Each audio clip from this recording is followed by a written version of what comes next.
টানা বৃষ্টিতে যখন জনজীবনে এসেছিল প্রশান্তি, তখন হাওড় অঞ্চলে হাহাকার নেমে এসেছে।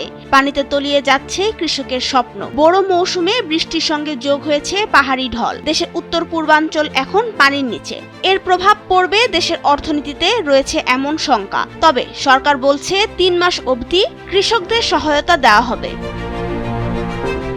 হাওড় এলাকার বড় অংশ পড়েছে সুনামগঞ্জ জেলায়। এই অঞ্চলের অন্তত ২০,০০০ হেক্টর জমির ধান নষ্ট হয়েছে বলে দাবি কৃষকদের। তবে কৃষি অধিদপ্তর বলছে জলাবদ্ধতার কবলে পড়েছে প্রায় ৯,০০০ হেক্টর জমির বোরো ধান। কিছুটা ক্ষতিগ্রস্ত হয়েছে প্রায় ১৩,৫০০ হেক্টর জমির ধান। সুনামগঞ্জ জেলা কৃষি বিভাগের তথ্য বলছে, জেলার ১২ উপজেলার ১৩৭টি হাওরে এবছর ২,২৩,৫১১ হেক্টর জমিতে বোরো আবাদ হয়েছে। তবে ধান কাটা হয়েছে মাত্র ৪৭ ভাগ।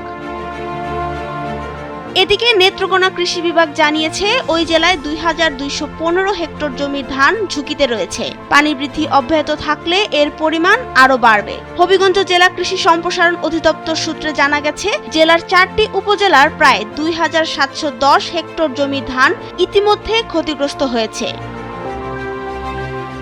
আবহাওয়া অধিদপ্তরের তথ্য বলছে, বৃষ্টির পরিস্থিতি দ্রুত স্বাভাবিক হওয়ার সম্ভাবনা নেই। বন্যা পূর্বাভাস ও সতর্কীকরণ কেন্দ্রের উপবিভাগীয় প্রকৌশলী পার্থপ্রতিম বড়ুয়া জানিয়েছেন, ভারতের চেরাপুঞ্জির চেয়ে দেশের ভেতরে বেশি বৃষ্টিপাত হচ্ছে। এই বৃষ্টিপাতের পরিমাণ আরও বাড়তে পারে। নাবিলা রহিম, সময়ের আলো।